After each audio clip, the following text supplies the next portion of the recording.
Okay, good afternoon, everyone. Thank you for joining us. We're continuing in the Sefer de Ben La'ashri from the Tzaddik Miranana. In the last year, we had a tremendous chidushin that the Ben La'ashri taught us regarding the story behind the story of what Moshe and Ahron spoke about Moshe Rabbeinu, why they didn't think it was Lashon Hara, and the secret who the Isha Hakushas was, where the Ben La'ashri said it could not be Tzipora, and a secret in the power of a Kal V'chomer, how it could bring refu on a person. Ayin listened to the last shir. It's an amazing shir, and it's kedai to spend time on it. Now we're going to learn another unbelievable piece in the story of Moshe and Ahron, a tremendous chiddush. Really, these pieces that the Ben La'ashri brings are mamish one of the most amazing chiddushim that he has. The crux of the shaila, the crux of the chiddush, before we begin, is to understand why was Miriam punished for supposedly speaking Lashon Hara and not Ahron. If they both spoke Lashon Hara, they both should have been punished. So what's the difference? In addition, the wording of the pasuk, as we're going to see in a second, seems to be a little bit funny. So as we begin, Vatedaber Miriam v'Aaron b'Moshe al odes Isha. Miriam and Aaron spoke about Moshe regarding the Isha Hakushis, the Isha Hakushis, again, ayin in the last share, who this Isha Hakushis really was. Asher lokach ke Isha Kushis lokach. Vayoimru, and notice how it switches. First it said Vatedaber, and then it says Vayoimru. Harak ach b'Moshe diber Hashem, that HaKadosh Baruch Hu only speaks through Moshe. Aloi gam banu diber, Hashem spoke to us also, and we didn't separate from our spouses. Moshe and Miriam and Aaron, were great Nevi'im, of the greatest. Vayishma Hashem heard, Vayish anav miyad. HaMefarshim tamu. The Mefarshim ask, like we gave in the introduction, Lama nensha Miriam v'lei Aaron? Va'emes shomer Chazal shegam Aaron nenish l'rega. Chazal says that Aaron was also punished. The take if nisrap, and right away he was healed. Says Ben La'ashri, very nice. But at the end of the day, it wasn't the same punishment. Miriam got saras, she had to be confined for 7 days, and Aaron didn't. So it's not the same punishment. So in order to explain this, Behiktim divrei Alshich, we have to bring in a Hagdama to the words of the great Alshich HaKadosh. Shehischil, that the pasuk says, like we pointed out before, Vatedaber beloshen kosher. The pasuk starts off with the word Vatedaber, then it switches to Vayoimru, which is lashon raka. What was first a hard language that Miriam spoke about Moshe, and what happened that they changed the language to Vayoimru? Venir le'aniyas daiti, says the Ben La'ashri, an unbelievable chiddush. Kedai, again, these are unbelievable chidushim that the Ben La'ashri is dropping one after the other. Vatedaber Miriam beloshen kasha, hainu lashon hara, al shepirish Moshe Rabbeinu ishtoi. Right? That when it says Vatedaber, refers to the lashon hara, that whatever that means, as we explained before, that she spoke about Moshe Rabbeinu, that he separated from his wife. Va'Aaron. Now, when it says Va'Aaron, it doesn't mean that Aaron also spoke lashon hara. Gam kein la'Aaron he'eshima. She also said that, Aaron, you're at fault for allowing this to happen. Why? Because who was Aaron? Aaron was the greatest Oyev Shalom. We know that any time that there was a Shalom Bayis problem, they all came to Aaron, and he was helped to solve it. That's why there were so many kids named after Aaron, because he brought so many kids, so many families back together. And and when Aaron died, it says, Kol Beis Yisrael cried on the loss of Aaron. And because Aaron was the one that was always bring Shalom ben Ish Lishtoi. Umaduba Moshe Shosek. So she said to Aaron, why, when it came to Moshe Rabbeinu, were you quiet? Why don't you go to Moshe Rabbeinu and say you have to get back to your wife? What happened to Shalom Bayis? You're the one that's always mishtadel to bring Shalom between Ish Lishtoi. Why? Haloi gam pirish mishtoi. Va'choiva al Aaron shengam ben Moshe v'Ishroi tzarich lishtadel lahashlim beineim umadura Aaron loidiba. Right? Every time a couple separated, the husband left the wife left the husband. Who came to help them out? Aaron. So Miriam said Moshe Rabbeinu also left his wife, right? So why don't you go speak to Moshe Rabbeinu? V'achoiva al Aaron, also to be mishtadel, and how come he didn't speak? Mashomer Chazal shegam Aaron nenish l'rega. So if that's the case, so why was Aaron even punished? The answer is not because he spoke lashon hara. He heard what Miriam said and he should have protested. Umadibra, what did Miriam speak about? Al odes ha'isha hakushis asher lokach ki isha kushis lokach. Yesh l'daktek, says the Ben La'ashri, we have to understand, why did it say twice al isha kushis? Gam Tevas Lokach. Why do I have to say twice that Moshe Rabbeinu married an Isha Kushis? Chazal Doshu Kushis Yofa. Chazal dashen that the word Kushis means pretty, beautiful. Miloshin Saginor. Ach b'ze'enu misyashim diktukenu. The Ben Lashi says this doesn't answer all of our questions that we have in how the psukim were written. V'hine a'alshich v'kama meforshim pirshu api ha'yalkut. Like we learned in the last piece, the Moshe Rabbeinu hayemelech b'kush. Moshe Rabbeinu was the king in Kush. The Nasan Eishes HaMelech Shemeis, and they gave him the widow of the previous king. And he didn't come close to her. V'dibur Miriam alav ma shemoshe akusha shaloin esgaryo letziparish in esgaryo. And the Yalkut says that Miriam was tining. Why didn't he megari the kushas like he megari the tziparis? V'loy zechisi lahavim. Says the Melashi, I don't understand what exactly this means. Haloi ha'alocha ger tzarech gimel legaira. So it comes over here that when it says twice asher lokach asher isha hakushas refers to the two ladies that Moshe Rabbeinu married at obviously two separate times. Says the Ben Moshe, I don't understand that in order to become a ger you need three people. Ve'echen is gaira tzipara. Another shayla, how was tzipara misgaira? B'vur Sanhedrin, the tzipara is gaira b'Sinai yachal kol bnei Yisrael. So one shot was that tzipara became a ger with Sinai with everybody else. So together they became a ger. That's good that she came before Matan Torah. But what about according to the other opinions that says that she came after Matan Torah? The Ben Lashri leaves it blank.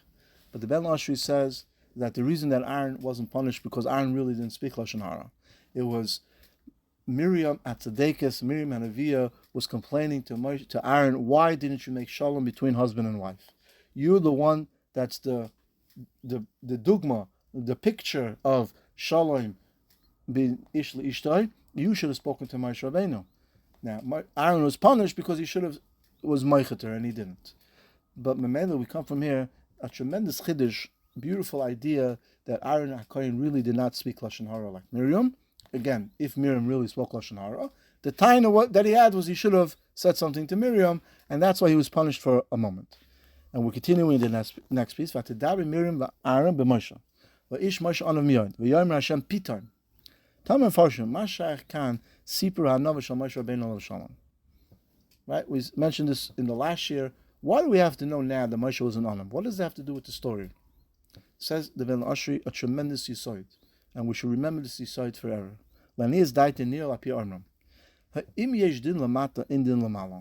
If there's a din in this world, then there's no din in the next world. Which means if chas shalom, somebody does something to somebody, right? Or somebody does an avera, so Bezdin punishes him. By Bezdin punishing him in any way whatsoever, right? There's no more need for Shemayim to punish the individual.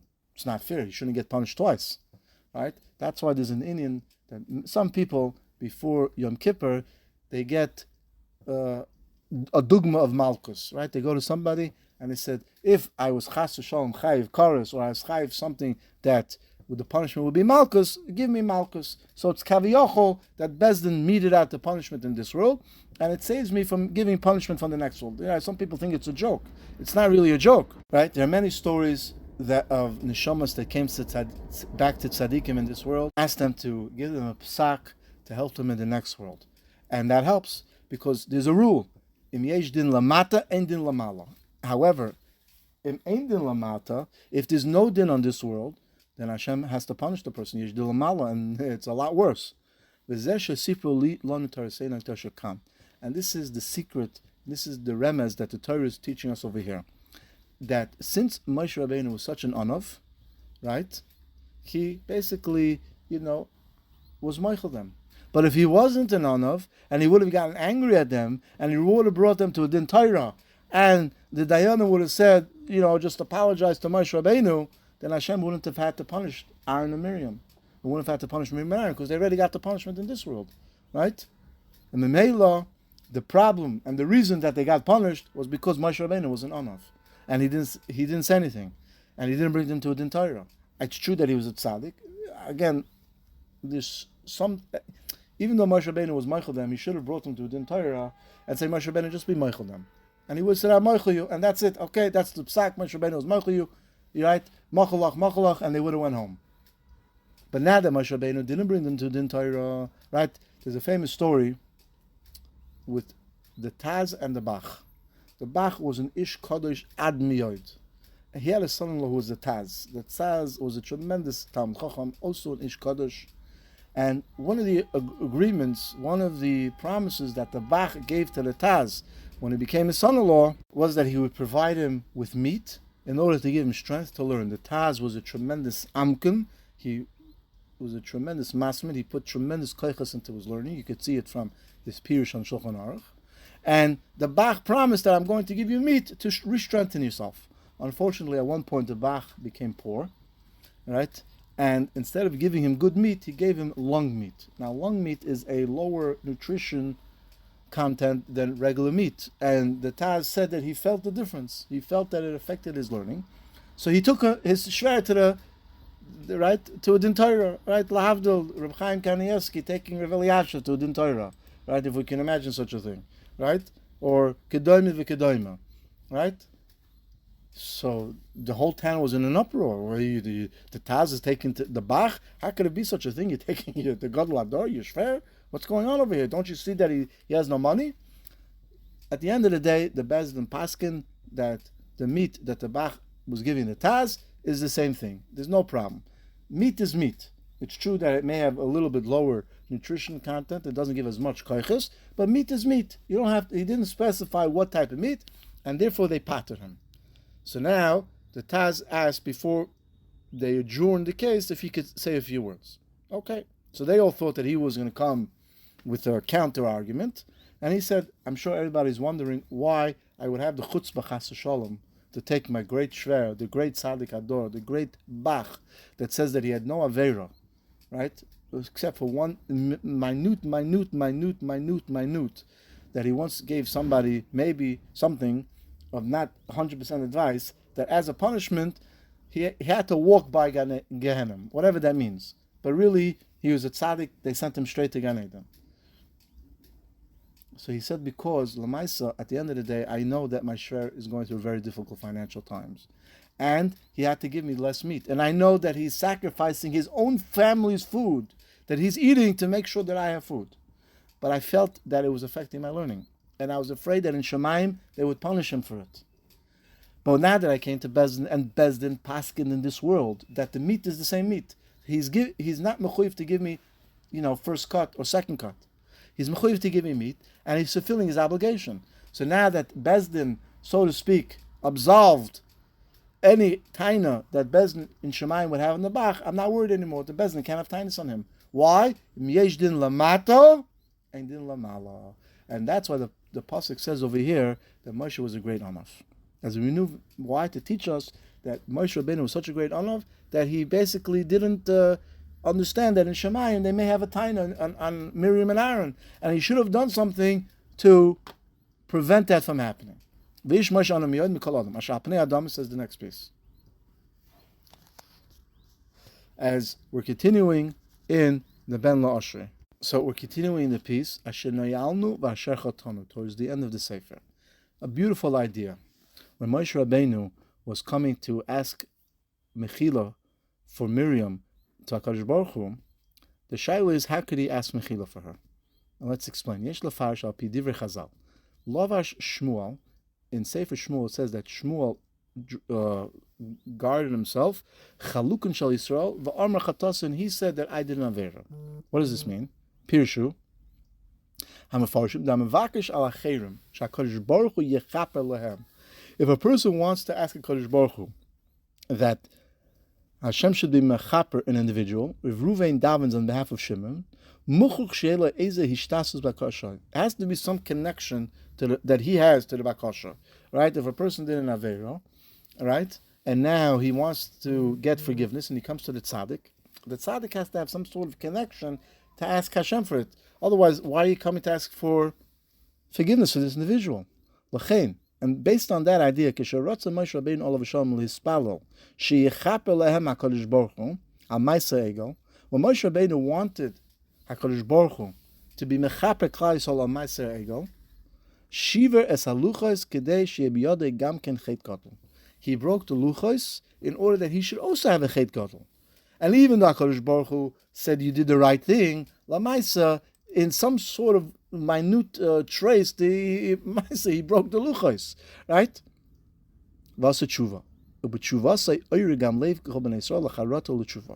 And when he did tshuva, he also awakened in the hearts of all Klal Yisrael to do tshuva. Like it says,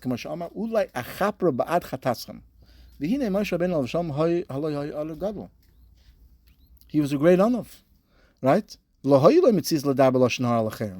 how could he come, right, and